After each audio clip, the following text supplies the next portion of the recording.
In 2004, Walt Disney Pictures released Pixar's The Incredibles, which attracted great likes from all audiences despite being a relatively simple superhero story. The film is set in a retro, futuristic version of the 1960s and operates on delicate humor and struggles superheroes face while trying to lead a regular everyday life. The plot revolves around Bob and Helen Parr, also known as Mr. Incredible and Elastigirl, who is trying to balance out a decent family life while trying to save the world on numerous occasions. At the beginning of the film, it was showcased that the government had seized the existence of superhumans in the world, following which they were compelled to hide their powers. While Mr. Incredible was more of raw strength and durability, Elastigirl's powers were her ability to stretch her body at will, much like Mr. Fantastic from the Fantastic Four. Hi everyone, and welcome to another marvelous video. Today's video is all about Elastigirl and her origins. Watch till the end as we dive into her life story before she even meets Bob. So, without any further delay, let us begin. Before we go into our explanation, we have a very small request. If you like our content, please support us by subscribing to our channel. This is a small click for you, but for us, it means a lot. Thank you. Let's begin.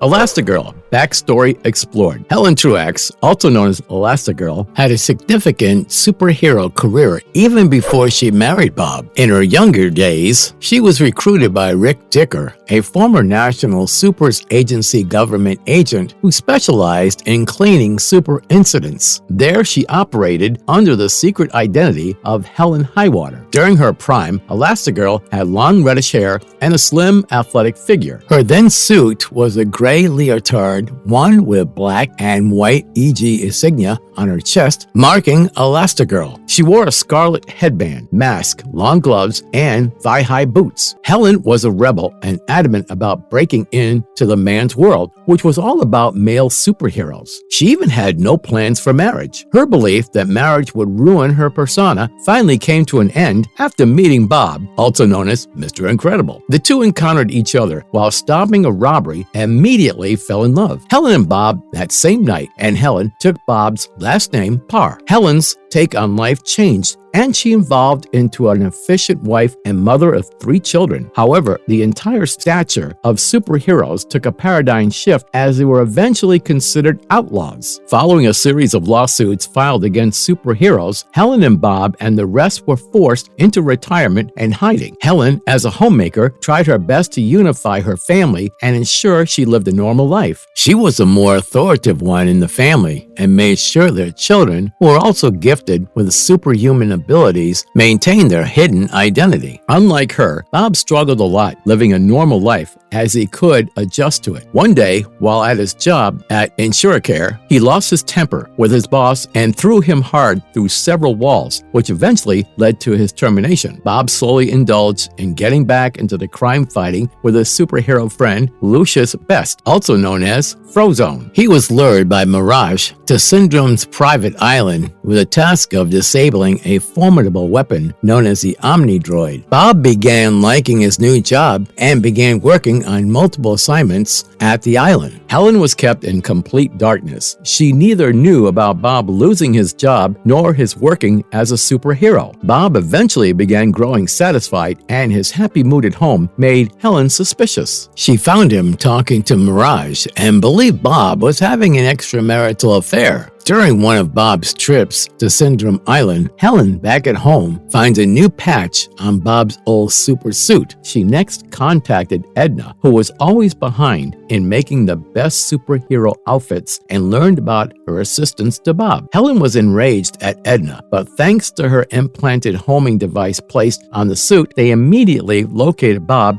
at Syndrome's Island. Believing Bob was cheating on her, she was overwhelmed with emotions, but Edna insisted that she go and get back Bob. Meanwhile, at Syndrome's Island, things did not go well with Bob. It was soon revealed that everything was set up by Syndrome, who planned to eradicate Mr. Incredible to seek revenge for a time in childhood when Mr. Incredible refused to make him his sidekick. Back then, Helen was an accomplished pilot, and she borrowed a jet and put her skills to use. house. During the flight, she found her kids, Violet and Dash, in her jet. They snuck in, leaving Jack in the care of a babysitter. When they were near Syndrome's island, a barrage of missiles destroyed their jet. Thankfully, Helen stretched her limbs to form a parachute and save them. They landed on water, and Helen shape-shifted into a boat while Dash used his legs in super speed to propel it towards land. Helen left Violet and Dash inside the cave and asked them to stay hidden while she went to find her husband. She informed the two that the enemies were ruthless killers and they should not hesitate to use their powers to save themselves. Helen's elastic body easily managed to pass through security and knock a few guards. Meanwhile, Mirage, working for Syndrome, switched sides and decided to free Mr. Incredible. When she opened Bob's restraints, he was flooded with joy and gratitude. He hugged Mirage just when Helen entered the room and punched Mirage hard from the doorway. While Bob tried explaining to her angry wife, Mirage recovered from the blow and asked them to hurry up and leave. A restless speedster and overthinking teenager couldn't stay confined in a cave while their parents were not there, and they faced their own problems. Syndrome's guards chased Violet and Dash in weaponized aircraft, but they outsmarted them at all levels and took down most of them. Helen and Bob were also on the run, and they bumped into their children. The family reunion was soon interrupted by Syndrome himself, capturing the entire family by surprise. Restraining them to a confinement unit, he revealed his plans. His latest model of Omnidroid was launched in Metroville City, and while the unstoppable tech would bring down the city, he would fake it as though he fought it and saved the day. When Syndrome left, the Incredibles managed to escape and journey back to Metroville. They were joined by Frozone, and together they fought the Omnidroid. While the real heroes struggled, Syndrome arrived and began his act. He pretended to be suffering several blows from the giant robot and finally used his controls to stop it. However, things went haywire, and Omnidroid was no longer under Syndrome's control. Finally, with the combined attacks of the Incredibles and Frozone, the Omnidroid was completely destroyed. However, the threat was not over yet. While they were fighting the giant robot, Syndrome arrived at the Parr's house and kidnapped infant Jack. When the Incredibles arrived, he began escaping on his jetpack with Jack, but the infant's power kicked in. Jack made a quick transformation from being covered with flames to becoming heavy metal baby. He then transformed into a menacing little devil and gave Syndrome a hard time. Syndrome dropped the baby, and it was Helen who caught him midair and made sure he landed safely. Syndrome tried to escape, but his cape entangled him with his aircraft engines, resulting in its explosion and Syndrome's death. Helen and her family resorted to normal life before a villain who called himself the Underminer showed up. Although Underminer managed to escape, his giant weaponized machine was taken down. They managed to save the Muncieburg Town Hall, but the police soon arrived and arrested them. Rick Dicker bailed them out and escorted them to a motel where they could live for 2 weeks. Amidst the argument and trouble in the family, Frozone arrived and took them to DevTech to meet Winston Devers and his sister Evelyn. The two of them revealed that they were up for campaign to legalize superheroes once again and wanted Elastigirl to be their public face. They added that Elastigirl was the most effective superhero who caused minimal collateral damage and hence the best candidate to proceed with their campaign. Although Helen was reluctant to join their purpose, Bob insisted on her and she agreed. They were next given a luxurious mansion by Winston, and Helen was given a gray supersuit that was a remodeled version of the previous Elastigirl costume. Soon, a new life began for Helen while she was made to fight crime while Bob took care of the children. Elastigirl's popularity eventually started growing along with the image of superheroes. During one of her interviews with Chad Brentley, she noticed that Chad and his crew were hypnotized by the villain known as Screenslaver. Although she was consumed with rallies and interviews, she was uneasy about the villain being on the loose. When she reported it to Evelyn, she asked not to worry and introduced her to a group of wannabe superheroes. However, Helen promised Elastigirl to build a device to track down Screenslaver, and Helen was relieved. Using the device, Elastigirl located Screenslaver and confronted him. The two fought, but Elastigirl emerged victorious, with Screenslaver being caught and neutralized. Screenslaver was revealed to be a pizza delivery boy and was soon arrested by the police. Elastigirl's success spread throughout, and there was a massive celebration at DevTech. However, Screenslaver's threat was not completely over, and the pizza delivery guy was one of his hypnotized victims. When Elastigirl was called on stage to deliver her speech, she was distracted by the screens around her showing Screenslaver and realized that the danger had not yet been averted. Evelyn then captured her in an extremely cold chamber, which inhibited her from using her elastic powers. Evelyn revealed that she had once suffered from a trusting superhero and wanted to ensure that superheroes were never made legal. When Bob was informed about her wife's danger, he quickly arrived at DevTech, but only be placed under the hypnotic glasses made to control him. With Bob and Helen then under Screenslaver's control, Frozone was next, and was soon converted into the same. However, the Power Children also arrived, and young Jack Jack used his telekinesis to remove Helen's goggles and get her back to her senses. Helen wasted no time and freed Bob and Frozone from hypnosis. They fought Evelyn, aka Screenslaver, and her hypnotized wannabe super beings, and finally emerged victorious. The Incredibles continued with life of being superheroes.